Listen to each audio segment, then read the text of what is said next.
I'm moving. Are we live though? Okay. Alright, everything is fluid. I will wait for you guys to show back up. Sorry about the glitch. I do appreciate your patience. No, it's not letting anyone join. I tell you what, I get so frustrated. I get so frustrated with technology. Hi guys, thank you for showing up again. Okay. Oh, I'm getting glitchy. And like, I immediately start trying to talk slow, not to overwhelm the feed. Like, that's gonna work. Okay. What I think I might have to do is shut it off on my phone, because my phone's on the Wi-Fi too. Thanks, Spectrum. Frickin' Spectrum. I swear, if Spectrum Cable Company, like, spent more on making my Wi-Fi fast instead of sending me 18 circulars every day asking me to upgrade my service, I would be happy. Okay. I have considered you now. I would prefer to keep everything on one platform that I understand better, you know, if that makes sense. Hi, Shannon. Thanks for showing up. I recognize you from Instagram. Okay, so we were just talking about the American Heart Association's Simple 7, which was on page 4 to 6 of the introduction of How Not to Die. And we determined that very, very few people meet all 7 of those simple 7. And what the American Heart Association says is that basically if you meet those guidelines, you're going to live a healthier life. Thanks for the vagueness. But it'll really lower your risk of heart disease. So we also have the CDC. So that's the Center for Disease Control, right? Can't remember off the top of my head. Whatever. And they only have 3 behaviors that they determine would make the majority of the population healthier. Those 3 behaviors were don't smoke, eat healthier, which just means that you abide by the federal guidelines, and then you're active for more than 21 minutes a day for moderate exercise. So, those are pretty small changes. Unfortunately, not many people meet all 3, but the people who did meet all 3 of those guidelines apparently had an 82% lower risk of dying within the study period. So it's pretty significant, and I think that really paints how important small changes are for bringing really big results to people's lives. And that's what I feel like is so difficult for people when they start trying to eat healthier. You know, like for someone who's eating a standard American diet, they pick up this book and they read all the chapters and they're like, oh my god, how do I implement this into my life? I think it's important to be aware and to remind other people that small changes do go a long way, and generally speaking, they build on themselves. You know, we don't need to just, oh, well, I walk around the block, so I'm good. It needs to be a progressive building, but, you know, it's better than getting overwhelmed by trying to be perfect. You know, like trying to have a perfect diet or exercise every single day when you just don't feel like it, and so you end up just going back to your old habits. You know, small changes matter. And I think that's especially important to stress to the people who are in our family who, you know, we just desperately want to change so that their health will be preserved. It's really important to make sure that you know, you can, as long as there's not a health emergency, like, do this slowly, take baby steps. It doesn't have to be a huge thing. Okay. And then at the end, towards the end of the introduction, Dr. Greger started to get into some of my all-time favorite stuff, which is like telomeres and telomerase and epigenetics. And I get really excited because I feel like this is where nutrition and magic meet, and I just think it's a beautiful thing. Oh, yep, Zebra Freckles, which I think is my favorite username ever. She says, I've definitely taken this all in steps. My New Year's resolution is to go more to Whole Foods based and exercise more regularly. And just even those two, I mean, they're fairly big changes, but you can do it in steps. But even just making those changes is going to make such a difference in your health and well-being, and it's going to really set an example for other people in your life to be able to do the same thing and start picking up smaller habits. So that's awesome. Britt says her New Year's resolution is to love herself more. Yeah, I have one that's similar, but it's like try to drop the comparison so much. I get good at not comparing, and then I do it, and my soul withers up and dies. So I gotta do better. Oh yeah, Alexis, we'll get back to the book, but Alexis says, I'm a medical technologist student, and I love that part of the reading. Yeah, about the telomeres and everything.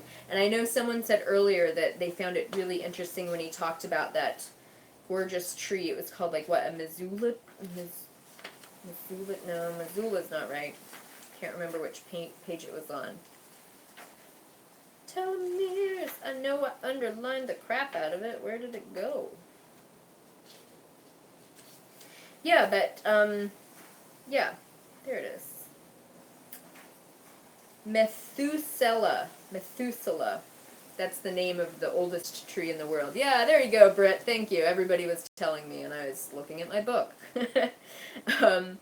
It's one of the oldest beings on this planet, which is freaking awesome if you think about it. And then that was where scientists first discovered the telomerase enzyme. And it's considered important to have good levels of telomerase because it'll help to protect your DNA and the tips on your chromosomes as they divide. And thus your cells will be able to live longer and in better health. You'll probably have less of a chance of DNA mutations, which can lower your risk of cancer. Hopefully, maybe you would age a little bit better. That's important to me. And, what was that study? I just love this part of the book. He was talking about the study that Dr. Ornish and Dr. Blackburn did, where they changed some people's diets to more of a whole plant food diet, and they realized that the telomeres didn't shrink during that period of time, and that they actually grew longer, which was something that was considered impossible. And that is why it feels a little bit like magic to me. And then just nutrition and magic. Two of my favorite things in the world. And then 5 years later, their telomeres were even longer on average than when they started, suggesting a healthy lifestyle can boost telomerase activity and reverse cellular aging. That's what I want to do. I want to reverse my cellular aging.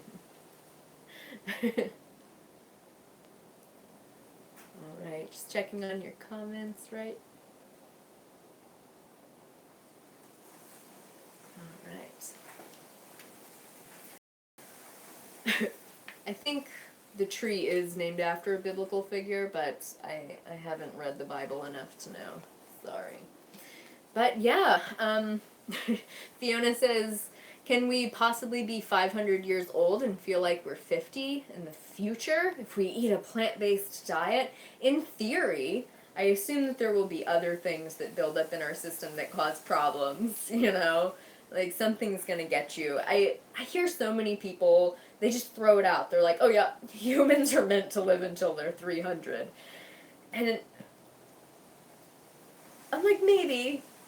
But I call bullshit. Not only do I call bullshit, but I'm like, does anyone honestly want to do that?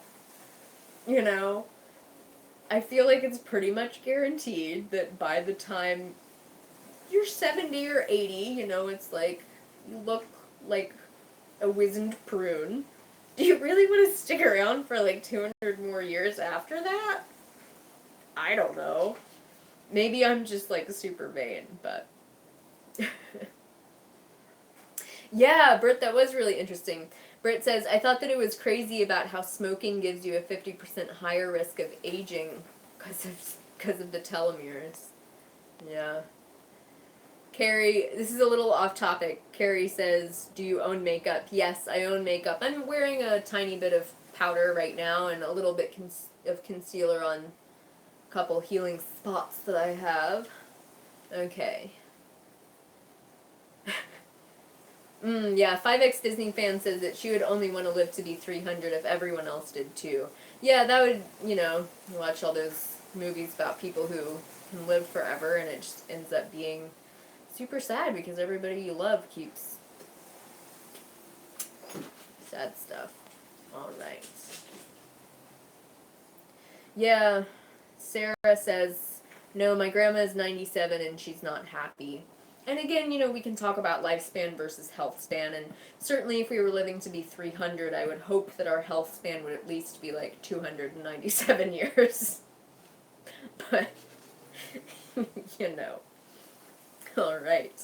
And then I was very thankful that Dr. Greger, on page 9 of the intro, said that he was talking about research on telomere lengthening. Was it just because the people were like healthy or exercising more? Was it because of caloric restriction? Because I know that that's been a popular, I won't say it's a trend, but there's definitely a contingent of the health food movement that honestly doesn't do themselves any favors as far as appearance goes, but they practice chronic caloric restriction in order to lengthen their lives. And that's another example of me saying I would rather live a little bit shorter a time and not look like I'm starving to death and not feel like I'm starving to death every day of my life. But he says that caloric restriction and even more vigorous exercise programs failed to improve telomere length. So it appears that the quality and not the quantity of food is what's important. So, it really does stress that whole plant foods are important, because even if you're eating smaller amounts of junkier type foods like processed foods or animal products, it's really not going to do you any favors as far as aging and at least telomere length goes. And then this brings me to one of my favorite quotes in this beginning was on page 10, where he says, in this book, I don't advocate for a vegetarian or a vegan diet. I advocate for an evidence-based diet, and the best available balance of science suggests that the more whole plant foods we eat, the better. And while I'm vegan, and I wish everyone in the world was vegan, obviously, that's my agenda. Well, I don't know. Is that my agenda? Well, that's my opinion, is that veganism is a great way to go, and it's totally attainable, and we should all do it. Fact of the matter is that people aren't necessarily going to do that. And it also takes us back to the cherry-picking thing and addressing what is Dr. Greger's agenda, And it's not like I can vouch for him, I don't know him, but I think that he's definitely aware that he reaches more people if he tries not to have the vegan agenda. And if he tries to have an agenda, or if he does have an agenda that's more based in helping people take care of themselves and helping people make informed choices, right? And I think that's beautiful. All right. Yeah, Plant Love says, isn't it so beautiful that what's best for us is best for the animals and nature? And yes, that really warms my heart when I have my meals and I know that it's from the earth, it's harvested from the earth in a responsible way to the largest extent that I can guarantee, and there's no one that got harmed, and it's such a beautiful thing. Kelly Jones says, do you eat white rice? Yes, we eat white rice. I'd say like once a week probably, because it's delicious and because it's not a whole plant food, but it's also not the worst thing in the world, I think Sarah is talking about her grandmother. I think you're the one that just mentioned your 97-year-old grandmother. She said that her grandmother had a mild heart attack a few years ago and a stent and extra meds and is still here. She walks with a walker and lives alone. Yeah, that's the reality for most people who are aging, and it's really heartbreaking. Levi has family whose late 40s might have just turned 50, and two massive heart attacks, quadruple bypass or a triple bypass, then had a stent put in the next year, and it's just not enough to encourage change, which is really unfortunate. It's really unfortunate. Yeah, 5X Disney fan says that Dr. Greger, he doesn't try to push his choices, but tries to educate people to make the right choice, which just happens to be vegan. Yeah, it does just happen to be vegan. All right. Kelly Jones, talking about the white rice again, she says, I eat it almost every day, wondering if I should cut back. You know, it totally depends on you and your digestion and how you're feeling, and if you're trying to lose weight.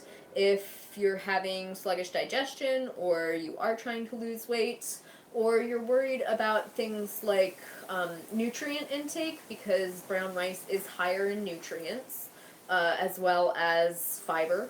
And that fiber and the nutrients helps to feed you and nourish your body and to bulk out your digestive tract, which helps your body to regulate how much you eat and how hungry you feel. Satiety, right? So you would, generally speaking, if you're eating a whole grain version of brown rice, you would be getting full on less calories, and the fiber and such would nourish your microbiome, which would allow your body to be healthier in general. There's also the issue of the arsenic, which Dr. Greger has made several videos about the arsenic content of rice. I would highly recommend you look at those videos, because, you know, rice is like the easiest food that we can eat, right? You just throw it in the rice pot and leave it.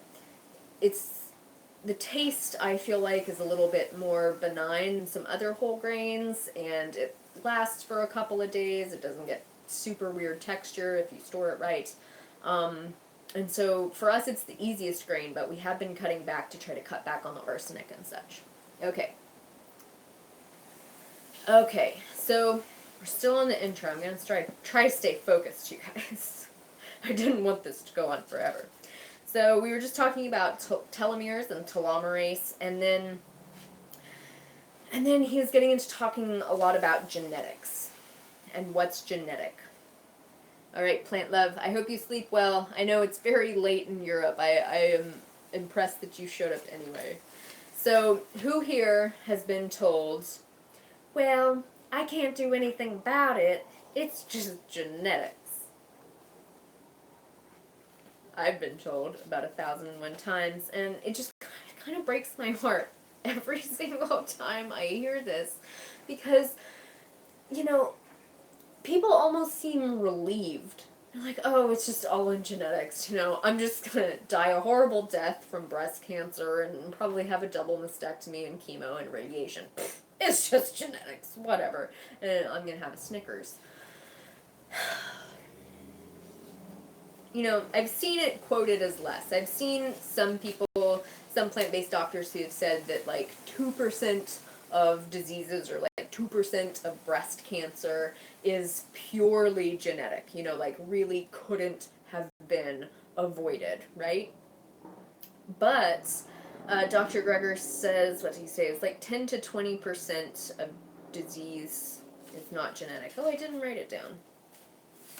Okay, if anyone remembers the statistic, I believe it was 10 to 20%, yes? Is basically genetic.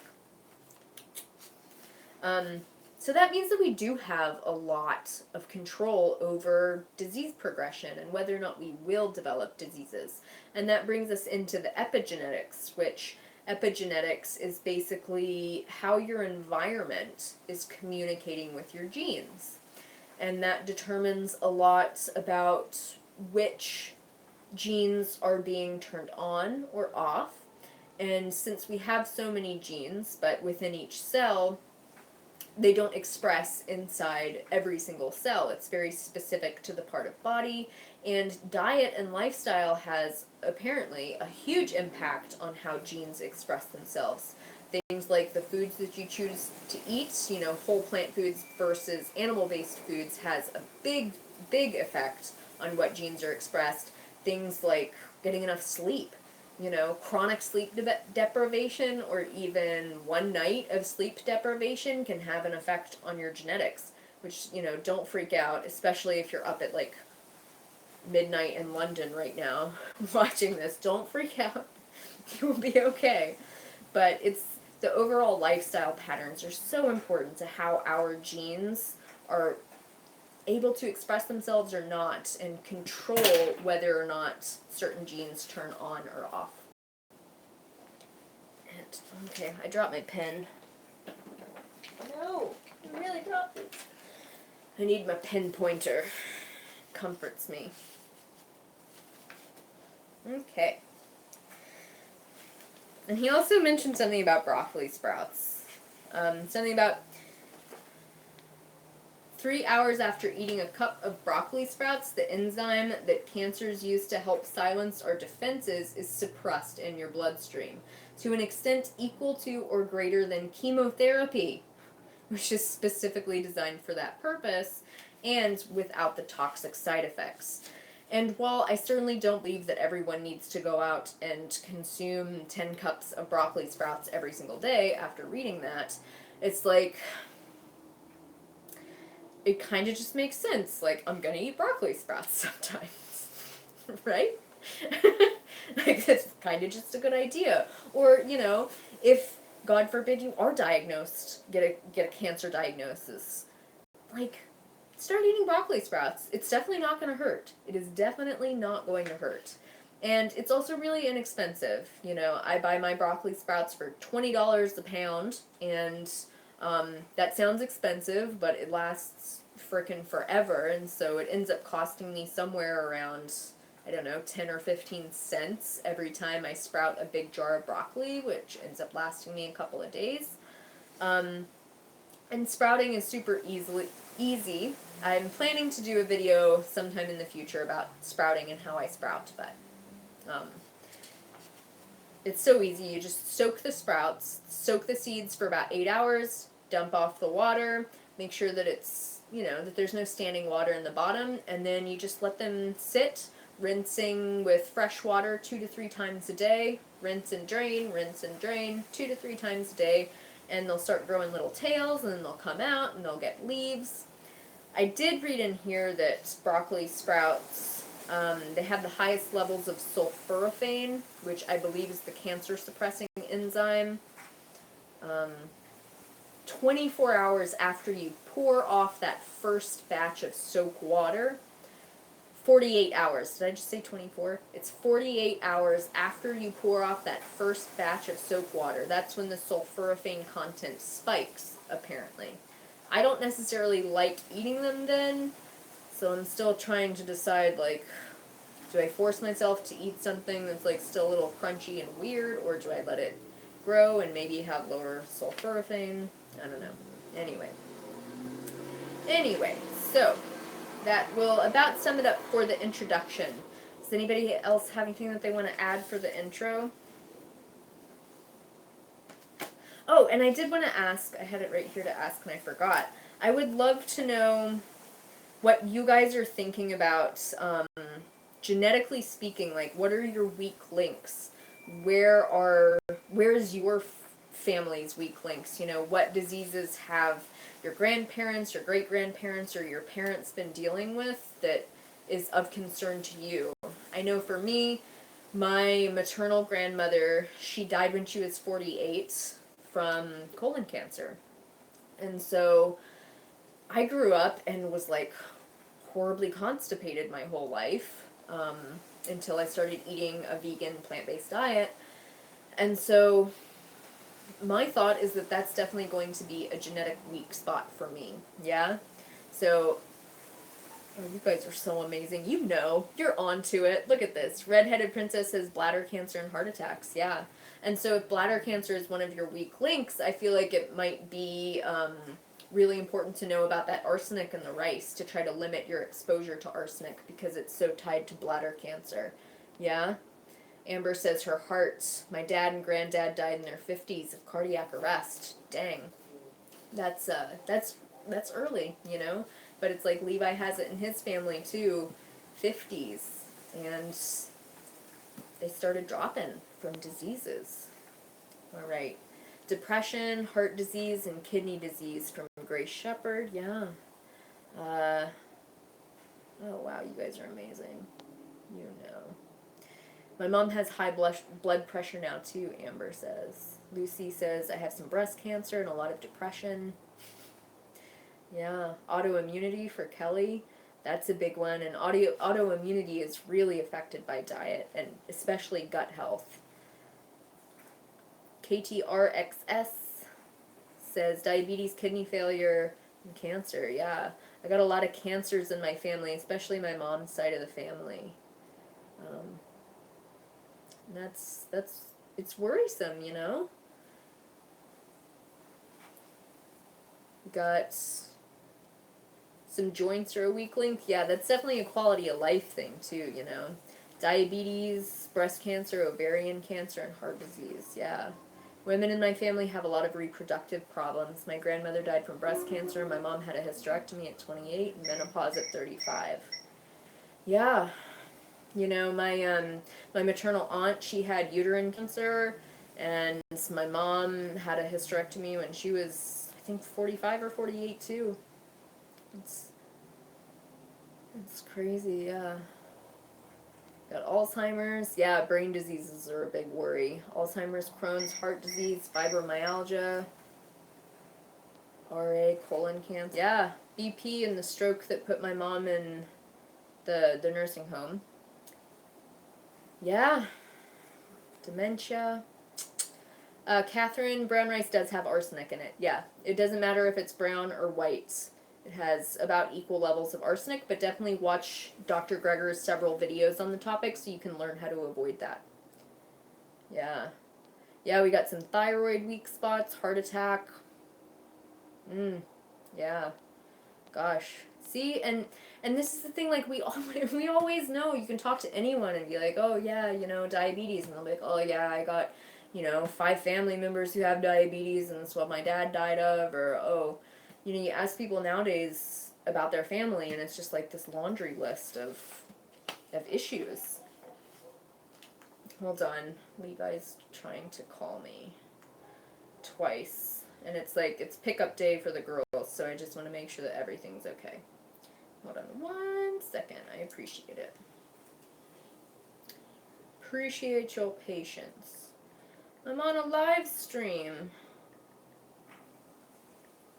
You good? Not dying in a ditch? My mind always goes there. I'm like, oh, he called me twice. He's at the hospital, half dead. Alright. So now we're on the chapter, How Not to Die from Heart Disease. Chapter number 1, because heart disease is our number 1 killer. Now, I'm wondering about heart disease in my family. On my mom's side, pretty much everyone died from other causes before heart disease caught up to them. Pretty young, yeah? Yeah. Levi says, yeah, never mind, sorry, he's fine. But my dad has really high cholesterol. And I've talked to my dad a lot, and it took several years, but I was like, okay, you know, you have high cholesterol, make sure you eat oatmeal and stop eating butter, for God's sakes. For a while, one of my stepmothers had him eating butter and whole dairy because of Sally Fallon and the Weston Price people, you know, convinced everyone that butter's back. Saturated fat is good for you, but it's not. And eventually he got onto a plant-based diet, and then I gave him a copy of How Not to Die 2 years ago for Christmas when it first came out. And, you know, he did it. He really did it.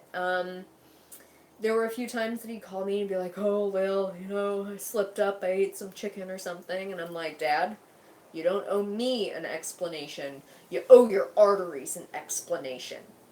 And he really tried. And then after hearing the side effects for statins, cholesterol-lowering drugs, like Lipitor, which he is on, he decided to go off of it and give it a try and see what happened. And unfortunately, his cholesterol spiked up to well above 200, which is unacceptably high, you know? So even on a plant-based diet, it wasn't necessarily enough for him to be able to get his cholesterol down to a low enough level. A lot of people are able to get their cholesterol down, but he's a great example of someone who actually does benefit from these drugs. You know, everyone shouldn't be on statins. Dietary changes should be the first thing that you do, as opposed to just jumping right into putting people on pills. So I do wonder about heart disease and cholesterol. My cholesterol is normal. Last time I had it checked, it was a while ago. I need to go back to the doctor and get it done once my new health insurance comes through, and find out what it is. But it was around 155, which isn't bad. That's fine. But that was several years ago. I feel like I'm healthier now and have, you know, the fats that I'm eating a little bit more balanced, so I'm curious to see what would happen. But do you guys know what your cholesterol is? If you guys have had it tested recently? Backspace says my dad had angina before he went vegan. That quickly disappeared once he made the switch. Yeah! Yay, Dad!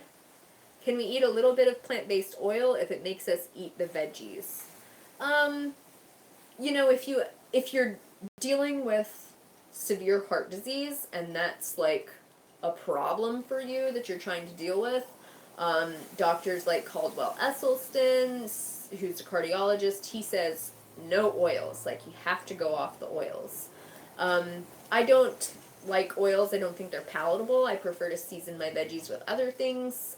Even like if you can try to make a sauce with mashed avocado with some water and tamari added or something, which might have that same kind of fatty texture that you're used to and get that mouthfeel for you without the refined oil, that would probably be much better for your cholesterol. Dr. Gregory even just did a video about avocados and cholesterol. But that's one of those things where I'm not going to personally like nitpick you and ride your butt about that and be like, oh, you got to change it. You got to get out all the oil, because that's something that does affect quality of life as far as I'm concerned.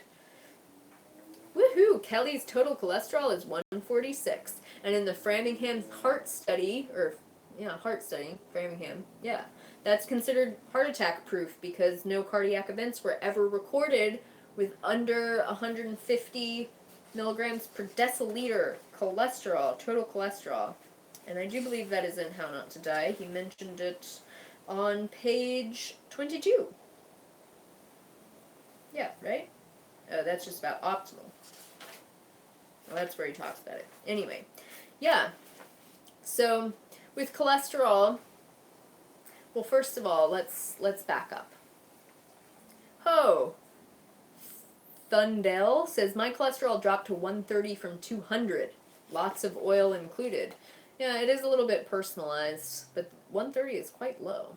That is very impressive. Okay.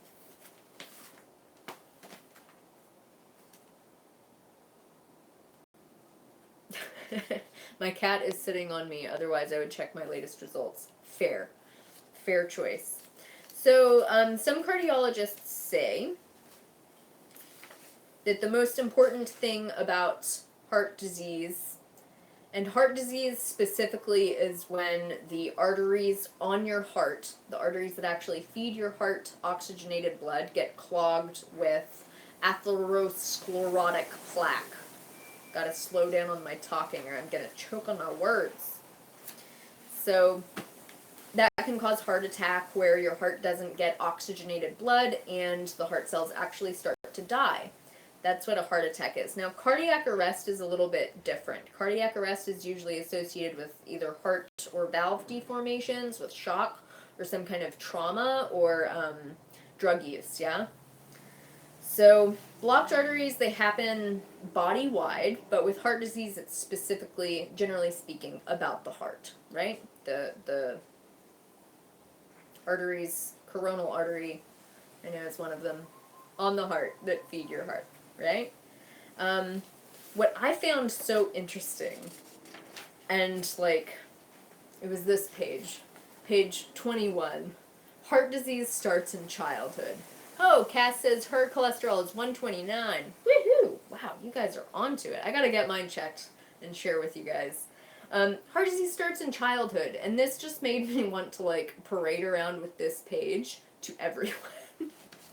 Especially the girls' moms, because I'm like, You guys gotta stop feeding them shit. Like, they come here on the weekends, they eat good. You guys gotta stop. Like, it starts in childhood, right? Breast cancer also starts in childhood, but we'll get to that in a few chapters. So, I love this. I mean, I don't love this quote. It's an unfortunate quote, but shockingly, 77% of soldiers already had visible evidence of coronary atherosclerosis. Some even had arteries that were blocked 90% or more, and that was from autopsies done on soldiers from the Korean War, and those guys were 22 years old. Scrap Saturday, I'm so glad that your kids are vegan. Keep them strong, healthy, and nourished, man. So, when you hear coronary heart disease, that refers to the coronary artery on the heart.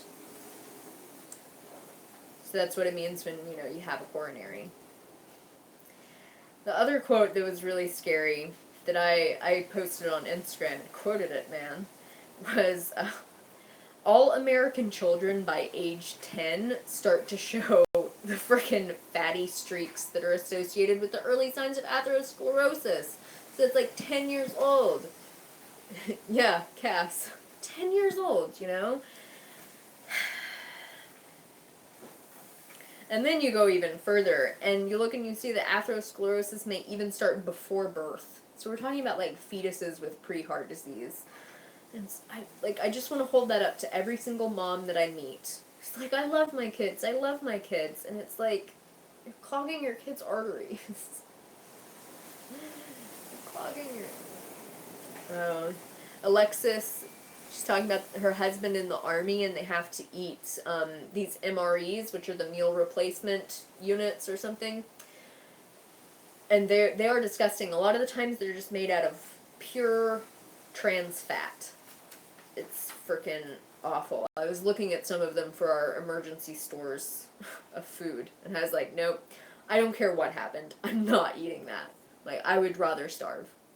I would rather starve than eat trans fats. I would cry for days about it. Just cry for days. Speaking of trans fats. Okay. So, cholesterol levels are pretty much the primary thing that's associated with atherosclerosis, or clogging of arteries. So it's important to have your cholesterol relatively low. And luckily, as we can see, a lot of you guys do have surprisingly low cholesterol. I'm very proud of that. I aspire to get my cholesterol down that low. I really gotta find out. So, what do we mean by low cholesterol? 200 is considered, the average safe number for people in the United States, Western world. But a lot of heart disease is associated with a level that's 200. A lot of people have it a lot higher, which is frightening. But, like I said a moment ago, the Framingham Heart Study pretty much saw that with a cholesterol that was at 150 or lower, there were virtually no events, cardiac events, linked to cholesterol, heart disease, atherosclerosis, right? So ideally, I think it's good to have it at or around 150. Last time I had it checked, mine's right over. See if I got it down, you guys. That was like 5 years ago. So they say that you want an LDL that's around 50 to 70. The lower, the better. So the LDL is the low-density lipoprotein, and those are the ones that deposit cholesterol onto your arteries, as opposed to the HDL. I remember the difference between the two because HDL, healthy cholesterol, that one you want to be a bit higher. So what if we went like a cholesterol of like 50, that means that you could have a HDL of around 100. I shouldn't be doing this math live.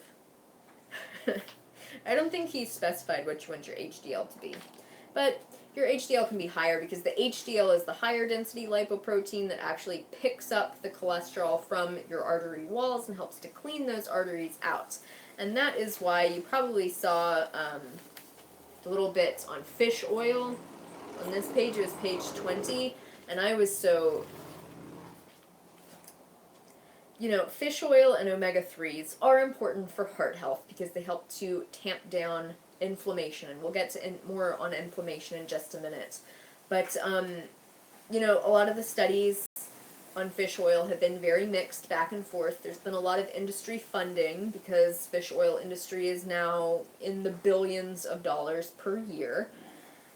And, you know, it's not about adding more fat into our diet. It's not about adding more healthy fat.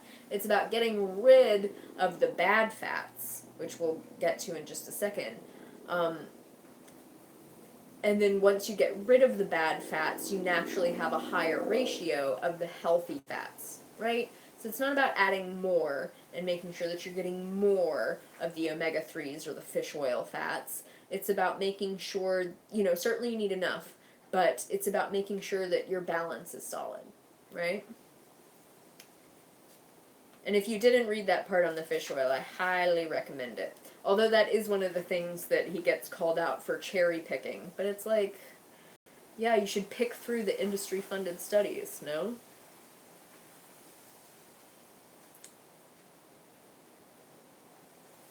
All right. What about very low-density lipoprotein? Can we test for that? Currently, last I heard, tests for the very low density lipoproteins. Those tests are like really expensive and really rare. I think that if your doctor specifically requests it, they can do it, but you're going to have trouble with insurance coverage, so it's probably going to end up being a pretty expensive test. You know, I would say, I'm obviously not a doctor, but it's like, this has been very heavily studied for years and years and years. So we know that if your total cholesterol is at a certain level, and if you're eating a mostly whole plant food diet, then you're probably going to be good heart health wise, and I don't think you should obsess about your cholesterol numbers or what kind of cholesterol you necessarily have. Again, that is with the stipulation that you're being wise about your diet and making sure that you're getting your vegan sources of omega-3s and healthy fats. No one's on a no-fat diet over here. We're just going for healthy fats and whole fats as much as possible. Okay? All right. So what raises our cholesterol? Do you guys know where dietary cholesterol comes from? Anybody? Anybody want to share dietary cholesterol? Oh, wait. Oh, wait.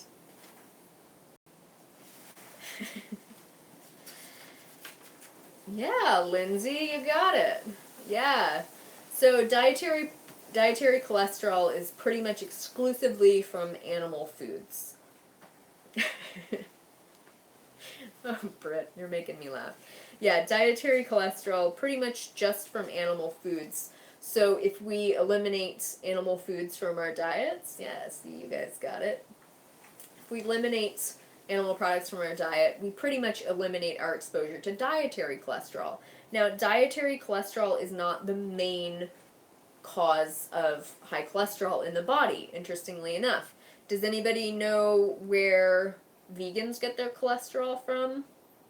Your endogenous cholesterol inside your body? Do you know who makes that? Anybody? I'll wait. I can hear it coming. Our bodies make it. Yeah, you guys got it.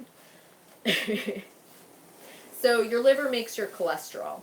Because cholesterol is excessively important, okay?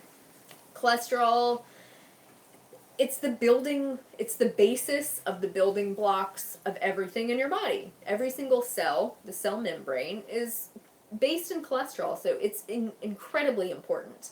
In fact, you know, when our bodies are growing, our livers need plenty of cholesterol to make new cells, but that's also a tell for people who have fast-growing tumors. If someone has a fast-growing cancerous tumor, it'll actually suck cholesterol from their bloodstream so quickly that they'll see a huge drop in their cholesterol. So that's something that a lot of doctors look out for is, you know, someone has pretty stable cholesterol and then it goes down really quickly. That's a bad sign, right? So your body is perfectly able to produce all of the cholesterol that it needs from your liver.